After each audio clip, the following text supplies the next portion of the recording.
Good morning. My name is Dorothy Carey Ward. I am presenting my JSU capstone presentation on small group instruction improving reading scores for high-risk students when implementing the science of reading methods. So when I started in the program, I was a first grade teacher. And as a first grade teacher, you spend a lot of time teaching students how to read. So my two biggest questions were, how can I help the students in my class who are high risk learn all these reading skills that I'm throwing at them every single day? In the program that we currently use, they're learning a new phonics skill every day. My next question was, how can I increase their reading proficiency on high stakes assessments? So with the new Alabama literacy law, students being able to show what they know on these high stakes assessments is more important than ever. So a little bit about my school. I teach at a small elementary school called Coosa Valley. We have about 408 students total from grades pre-K through fourth grade. 20% of these students are high risk due to mental illness in each grade level. The socioeconomic status is substantial. We have 38% free and reduced lunch. We are a Title I school. We only have 13% racial and ethnic diversity. 48% are female and 52% male. And 26% receive special ed services either from special ed or gifted. All right, so when I began my research, I wanted to find some strategies that will help students with managing their hyperactivity, their ADHD, and some trauma-enforced things that I could do in the classroom to help them learn, even though things were going crazy at home.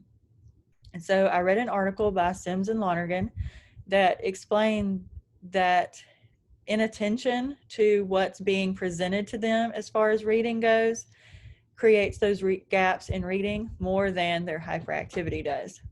And then Ostis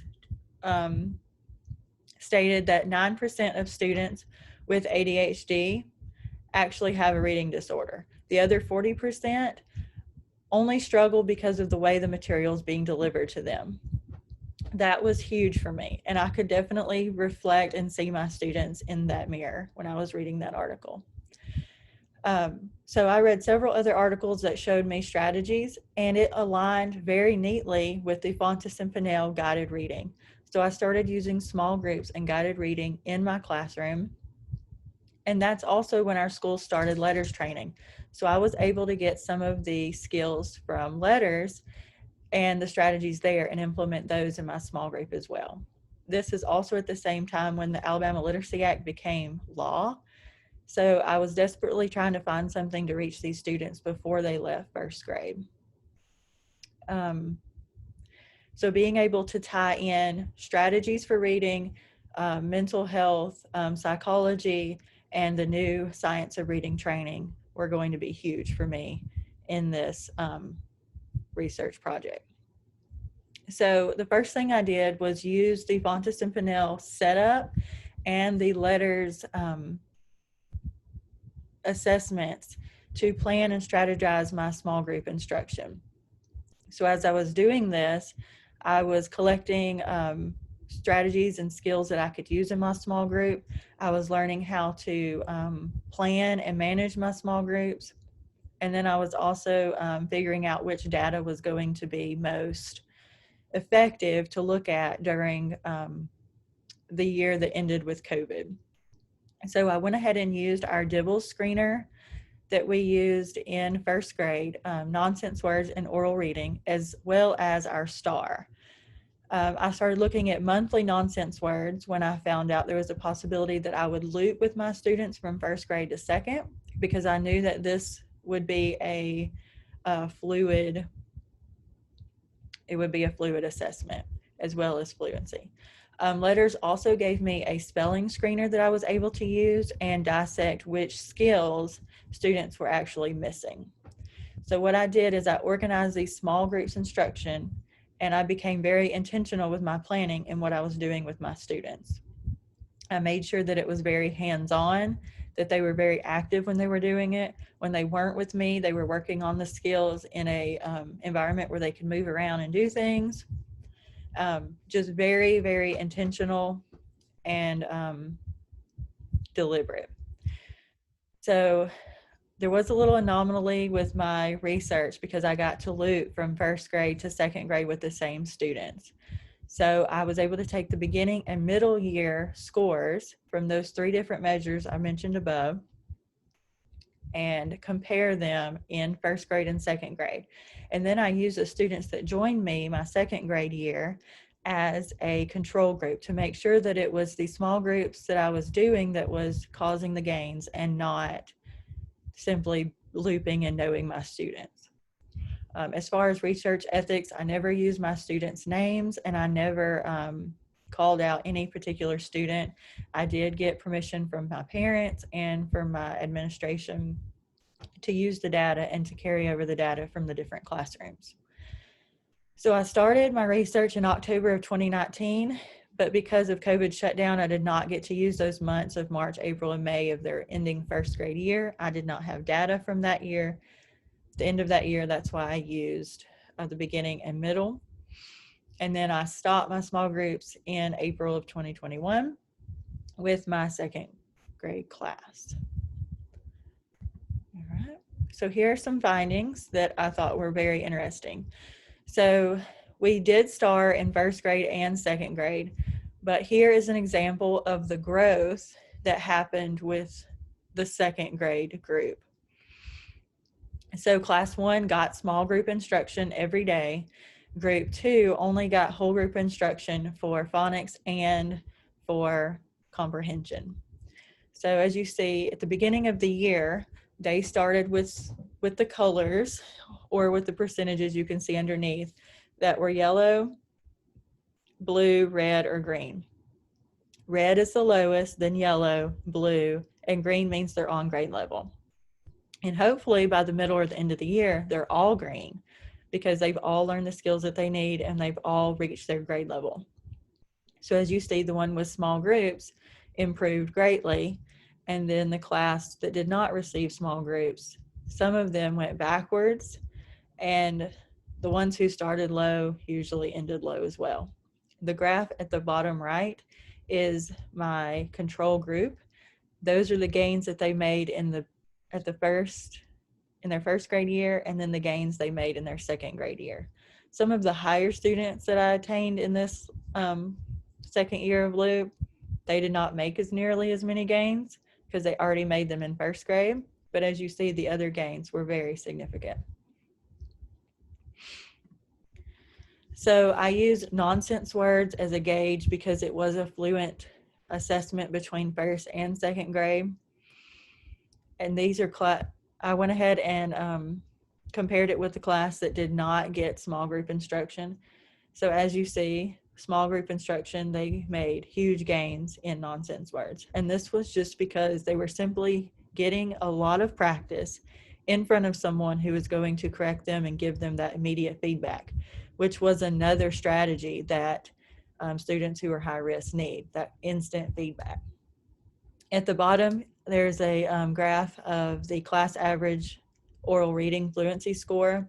The group with the first class had small group instruction and they had about 5 words higher than the other classes. But the biggest finding was that 32% of my students who were considered high risk they grew 32% more than students who did not get small group instruction. And that is huge.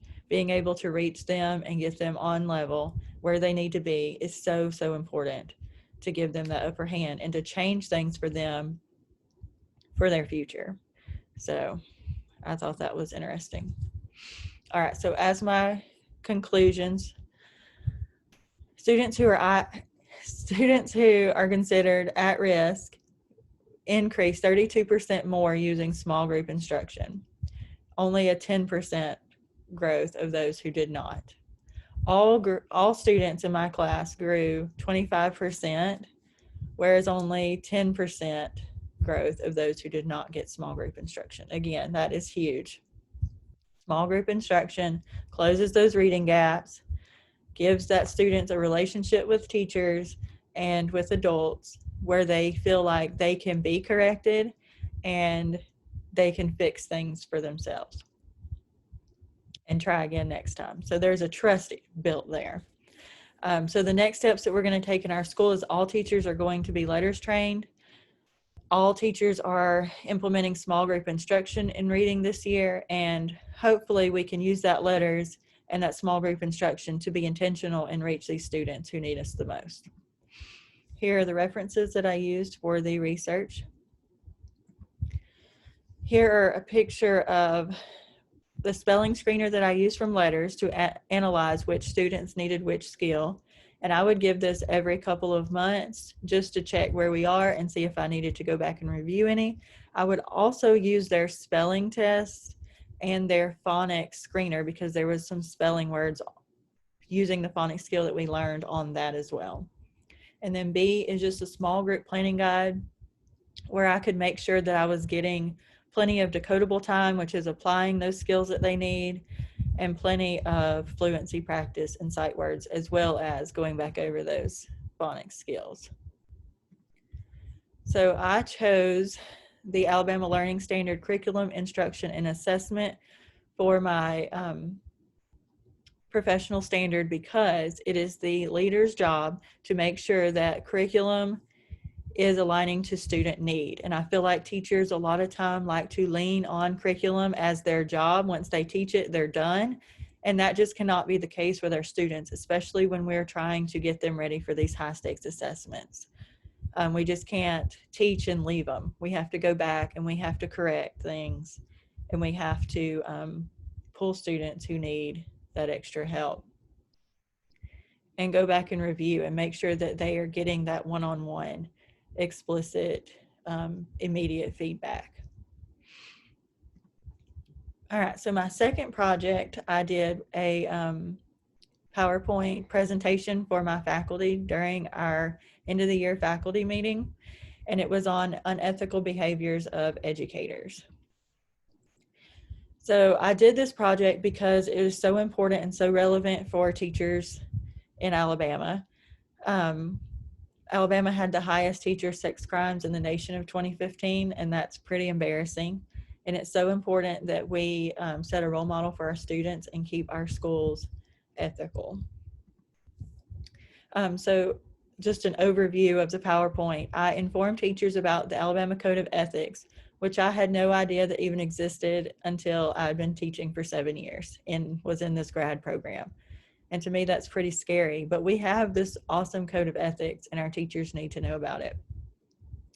Everyone needs to be made aware of the lack of diversity we have in our school. We are only at 13% diversity, and we are currently working on rezoning and things like that to get some other diversity in our schools. And then we had a discussion and dialogue on how to be ethically aware, how to hold each other accountable, and to be accepting and ready for change when this diversity does change.